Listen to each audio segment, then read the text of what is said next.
Vocês sabem que livro é esse aqui, ó? Esse aqui é um livro do Carl Sagan.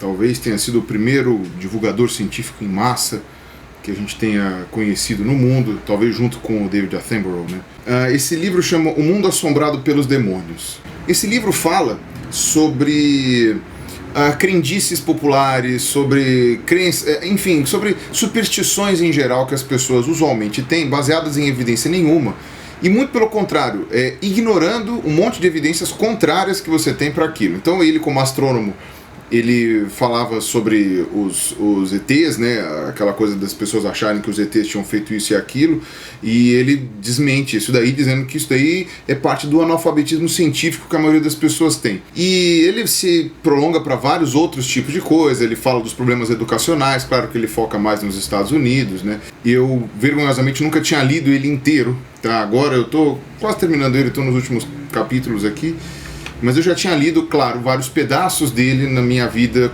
como, cientista, divulgador científico, enfim, interessado em ciência. E eu decidi parar de ler pedaços desse livro aqui para ler ele inteiro mesmo, para ver tudo o que ele queria dizer. O Carl Sagan, para quem não sabe, faleceu em 1996. E esse livro aqui foi publicado um ano antes dele morrer, em 1995, ou seja, faz exatos 20 anos.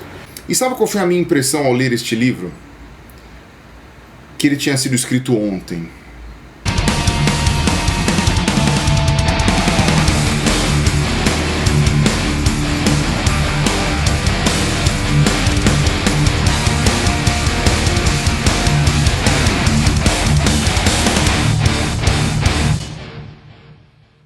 Olá pessoas, este é mais um vídeo meu aqui na internet, e para celebrar os 20 anos do livro O Mundo Assombrado pelos Demônios, eu resolvi falar de forma consternada que nada parece ter mudado muito, tá? Que as pessoas parecem continuar sendo crédulas, supersticiosas, acreditando em coisas sem nenhuma evidência, sem nenhum tipo de vontade de estudar, de ler sobre as coisas, preferindo uma curiosidade mística. Infelizmente isso me magoa muito. As pessoas continuam acreditando em qualquer balela que elas acham que é muito legal, continuam acreditando naquilo que elas preferem acreditar, e não naquilo que é real ou mentiroso, e não naquilo que é verdadeiro ou falso, tá? Elas não usam isso como critério, elas preferem usar como critério aquilo que elas gostariam que fosse verdade. E você vê que os problemas que ele narrou nos Estados Unidos da década de 90 são exatamente os mesmos que a gente está passando hoje, e provavelmente os Estados Unidos também estejam passando pelos mesmos problemas. A gente tem uma bola de neve, uma consequência de péssima educação de base, com pais despreparados e também que tiveram péssima educação de base, que vai virando uma bola de neve, e isso vai gerando políticos despreparados, porque os políticos não vieram de Vênus, né?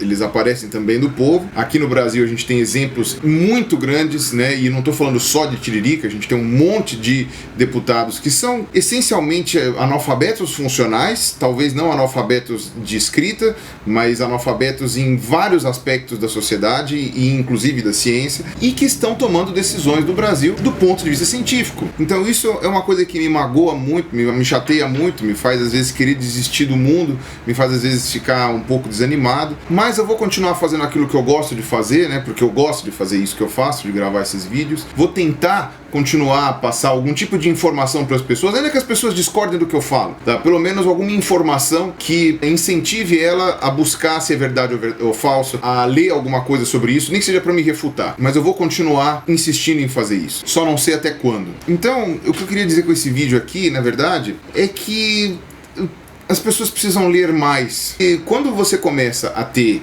uma ausência de conhecimento da língua portuguesa num nível que te impede de expressar as ideias com clareza, num nível em que você não consegue entender o que a pessoa quis dizer, aí você começa a ter um problema muito grave. E isso é uma consequência da educação.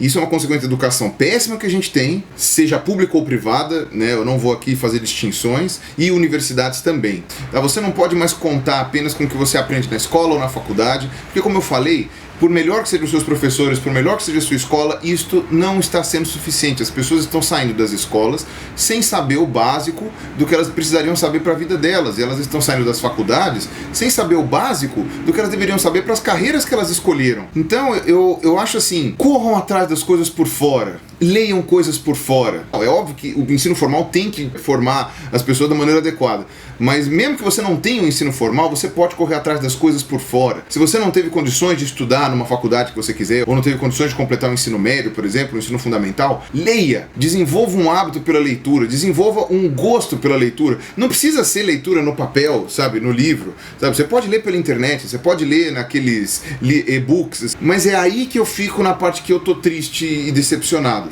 O que eu tenho visto também na internet. Eu vou falar só da internet do Brasil, porque é o que eu tenho mais contato, mas eu sei que no mundo inteiro isso daí é generalizado. Eu vejo as pessoas que espalham informação falsa, mentirosa, conspiracionista, fantasiosa, tem muito mais audiência do que as pessoas que se esforçam para passar uma informação correta, adequada, verdadeira, ou pelo menos que tem um mínimo de embasamento. Pode até não ser a verdadeira, mas a mais próxima da verdade. Isso me deixa muito incomodado. E não tô só falando do velhinho boca suja lá, não. Vocês devem ter visto aquele meu vídeo que eu postei na minha fanpage no Facebook, eu não quis postar aqui no YouTube. Vocês me desculpem aí que a câmera me trollou, mas enfim, desmentindo aquele cara lá que dizia que a Cantareira estava cheia de água e que toda aquela questão da falta d'água era mentira, que na verdade a água estava sendo roubada, essas coisas. Então, quer dizer, olha o nível que isso chega. E esse vídeo teve 3 milhões e sei lá quantas mil visualizações. E aquele rapaz super coerente, que tinha feito um vídeo super bem feito lá, o tal do Wilson lá, eu vou deixar os vídeos dele aqui embaixo também de novo. O Wilson, o vídeo dele tinha lá um compartilhamento ínfimo. É muito triste ver uma coisa dessas. E aí o pessoal vai falar, é dor de cotovelo, porque o seu canal podia ser maior. Não, o meu canal ele tem crescido muito, até inclusive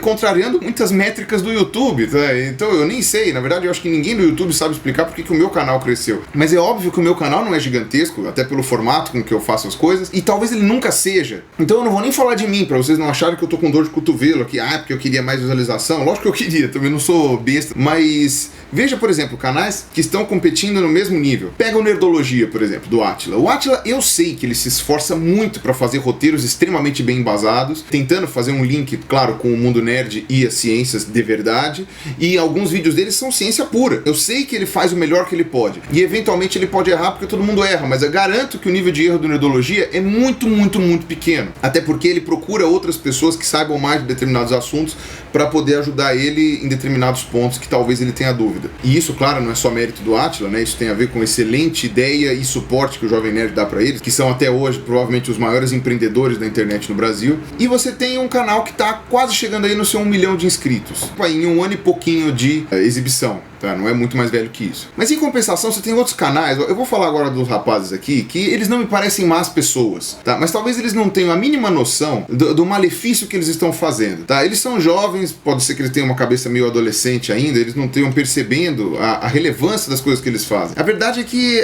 o impacto deles está enorme e eles estão com quase 1 milhão de inscritos também, igualzinho Nerdologia. 2 pessoas que não fazem nenhuma pesquisa, falam de temas eventualmente muito correlatos. Esses 2 rapazes aí, eles fazem um canal que se chama Você Sabia. Eu não tô aqui querendo xingar eles, senão vai vir um monte de hater aqui embaixo. Eu tô só falando assim, que eles talvez precisem pôr a mão na consciência da responsabilidade que você tem ao fazer vídeos pra internet, que eventualmente você comete. Eu erro o tempo inteiro, mas eu sempre tento fazer um vídeo corrigindo, eu sempre tento fazer um vídeo complementando, eventualmente mudo de ideia, por que não? Agora, o meu alcance, eu concordo que ele é X. O alcance desses rapazes é X multiplicado por 7. E se não me engano, se você sabia, também tem uma conta no Twitter que fala um monte de besteiras também. E eu não sei se são a mesma, se são gerenciados por eles, mas o símbolo é igual, então eu pressuponho que sejam gerenciados pela mesma pessoa. Você vê que metade dos vídeos deles são vídeos de bobagens e curiosidades que são irrelevantes. Mas a outra metade, e que tem muita visualização, são propagando ideias completamente fantasiosas de que, sabe, porque os ETs fizeram pirâmide, porque acharam um fóssil do martelo de milhões de anos, que a ciência está escondendo evidências.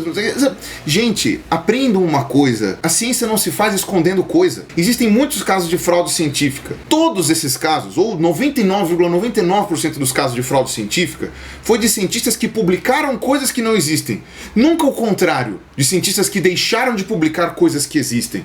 Tá? Então sempre que alguém vem e fala essa coisa de tipo, a ciência descobriu o fóssil e tal, mas ela não quer revelar porque isso vai entregar. divulgar. Não existe isso de cientista não querer revelar. Cientista é boca larga, ele quer revelar tudo o máximo que ele puder. Ele quer fama, ele quer dinheiro para pesquisa, ele quer, sabe, ser reconhecido, ele quer fazer sucesso também. Então o cientista sempre vai querer publicar. Se for uma coisa bombástica, se for uma coisa que vai mudar toda uma teoria, aí mais é que ele vai querer publicar mesmo, sabe? Então isso daí não existe. Agora, o canal desses rapazes fica fazendo isso, fica propagando esse monte de idiotice e de analfabetismo científico, fazendo o Carl Sagan se remoer no túmulo. Voltando ao exemplo que eu estava falando, esses dois rapazes que são muito jovens, eles não são a causa do problema. Eles são uma consequência do analfabetismo científico que a gente tem no Brasil e no mundo, que é exatamente tudo isso que o Carl Sagan estava denunciando 20 anos atrás, e que todos os esforços possíveis, com o Neil deGrasse Tyson, com o Richard Dawkins, com o Stephen Hawking, e com o Penn and Teller, e com o James Randi.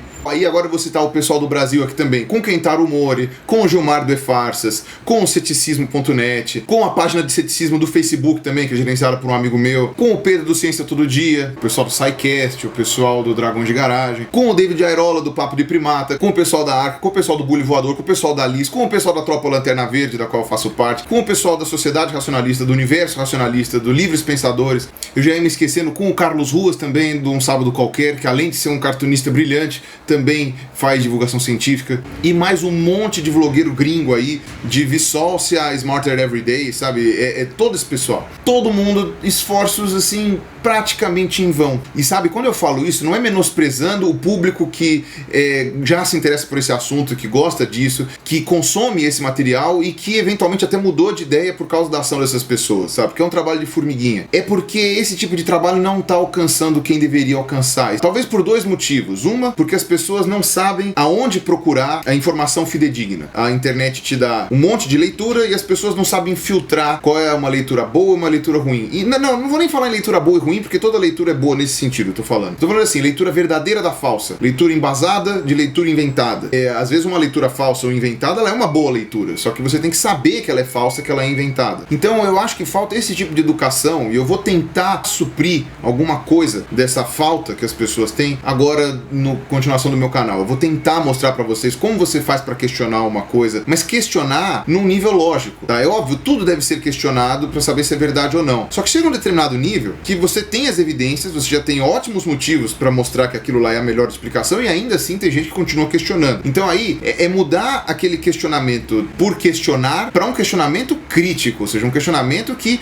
sabe reconhecer quando, ok, isto aqui é cheio de evidências suficientes, isso é bem corroborado, essas evidências vieram de lugares e de fontes fidedignas, de fontes idôneas, e por isso eu posso usar isso daqui, ou eu posso me convencer de que essa é a coisa mais próxima possível. Então é o que acontece com o pessoal que questiona a ida do homem à lua, por exemplo. Você tá certo em querer questionar isso, só que você já tem evidências que foram mostradas aos borbotões por um monte de gente, evidências factuais, sabe, desde refletores na lua até, sabe, amostras de rocha que foram trazidas, milhões de pessoas que foram envolvidas diretamente nos projetos Apollo, pessoas da União Soviética que eram os mais interessados em desbancar uma atitude contra. Você acha que nada disso ia aparecer? Se isso fosse fraude, as pessoas não iam pôr a boca no trombone? É muita ingenuidade, tá? Não você questionar a ida do homem à lua, mas frente a todas essas evidências, você continuar achando que a hipótese mais plausível é de que seja tudo uma armação gigantesca, feita por milhões de pessoas para convencer outros milhões de pessoas. Essa que é a questão do bom senso. É nesse ponto que eu acho que o ceticismo tem que ser ensinado para as pessoas. E é isso que me preocupa, porque você pode achar que é uma bobagem as pessoas acharem que o homem não foi à lua, ou achar que, sei lá, que as pirâmides foram construídas por extraterrestres. Você pode achar que, não tem problema, porque o marceneiro continua sendo marceneiro, o padeiro continua sendo padeiro, o pizzaiolo continua fazendo pizza, não importa o que ele acredita. Só que o problema é que isso é sempre uma bola de neve. Você começa questionando ciência no começo, você começa questionando a realidade, eu não vou nem falar de ciência aqui, você começa questionando a realidade, e depois você já está começando a, por exemplo, acreditar em homeopatia, que seria ótimo se fosse verdade. Você começa a achar que um voo deve ser modificado por causa de um signo do horóscopo, por causa da visão de um vidente charlatão. Você começa a achar que os cientistas estão mentindo quando falam que o cigarro causa câncer. Você começa a achar que vacinação para você e para os seus filhos é uma coisa ruim. É o governo querendo colocar um microchip, ou é o governo querendo introduzir uma limpeza ética, sabe? É uma bola de neve. Você começa questionando coisas bobas e você termina questionando coisas relevantes. Você termina espalhando epidemias que já não existiam mais, você termina destruindo habitats naturais, né? Que nem acreditando naquele outro babaca lá que foi no jogo falando que em 20 anos, cortando a Amazônia, ela volta tudinho do lugar onde ela estava. E o segundo ponto, que esse é um ponto um pouco mais difícil de questionar, porque ele foi feito com uma boa intenção, mas ele gera esse malefício, tá? O mecanismo de busca do YouTube, agora falando especificamente de produção de vídeos. O YouTube, ele está linkando pessoas através de interesses prévios. Então, quem já gosta de ciência vai ter sempre o link lá de canais de ciência, ou canais que sejam relacionados a isso. Quem não gosta pode passar anos sem nunca ter visto um canal de ciências no YouTube. Como eu fiquei anos sem saber desse canal, desses dois aí do Você Sabia. Quando você começa a filtrar o público por interesse prévio, isso é extremamente negativo para um divulgador. Então, por exemplo, eu gostaria que esse meu vídeo aqui chegasse num público que ele não chega. O Átila com certeza gostaria que os vídeos dele chegassem em um público que não chega, que é exatamente o público que nunca teve contato com ciência, é exatamente o público que precisa consumir esses materiais. São eles que estão fazendo o que está acontecendo aqui, que foi descrito no livro do Carl Sagan, que eu recomendo que todo mundo leia. E esse mecanismo de busca do Google, não só do YouTube, mas do Google como um todo, é que está prejudicando isso. As pessoas não estão chegando em informações que são importantes para elas. Por exemplo, o canal do Iberê Tenório, o Manual do Mundo, é excelente. Ele é talvez o único dos grandes aqui do Brasil que se preocupa em passar alguma coisa científica para as pessoas aqui da internet. Eu fico muito feliz que ele tenha tantos milhões de inscritos e milhões de visualizações, porque é isso que a gente precisa, mas isso ainda é pouco. Também precisa passar por uma reeducação das pessoas, do público em geral, que precisa aprender a gostar e saber consumir não só ciência, mas verdade, né? Fatos, né? E saber distinguir fatos inventados dos fatos verdadeiros. E também precisa de uma conscientização de pessoas como esses rapazes aí do Você Sabia, que talvez em troca de visualizações, de dinheiro do AdSense, de publicidade e tal, etc., não estejam percebendo os malefícios do que eles estão fazendo. Que cada passo para frente que o Iberê dá, que o Átila dá, que eventualmente eu dou, e todos esses outros que eu citei dão, eles voltam para dar uns 50 passos para trás. É um retrocesso. Eles estão prejudicando o trabalho de quem está tentando fazer alguma coisa melhor por esse mundo. E eu peguei ele como exemplo. Você tem um monte de outros. Você tem aquela Fatos Desconhecidos no Facebook também, que é um show de horror, sabe? Gringo, então, você tem um monte. E essas pessoas eu peço também que ponham a mão na consciência e, por favor, leiam o livro do Carl Sagan. Não precisa ser esse, mas esse é muito bom, que é O Mundo Assombrado pelos Demônios. Eu espero que esse vídeo aqui se espalhe, não em números, porque números às vezes são subjetivos, mas que ele caia nos ouvidos e nos olhos das pessoas corretas. Que eles caiam nas mãos e nos ouvidos daqueles que podem fazer a diferença, porque já tem um público muito grande e só precisariam talvez ter um pouco mais de responsabilidade, mudar um pouco a postura e ir caminhando junto, entendeu? Porque isso aqui é tudo uma coisa só, a gente tá tudo no mesmo barco e a gente precisa sempre andar pra frente, porque se ficar andando pra trás, isso só vai piorar. Piorar não só o mundo, como o meu desânimo em continuar fazendo as coisas que eu faço, tá? E não virar um cara egoísta que fica fechadinho no meu cantinho fazendo minhas coisas e sentado num trono de um apartamento com a boca escancarada cheia de dentes esperando a morte chegar, tá? Então é isso, um abraço pra vocês aí, espero que esse vídeo tenha sido útil e falou!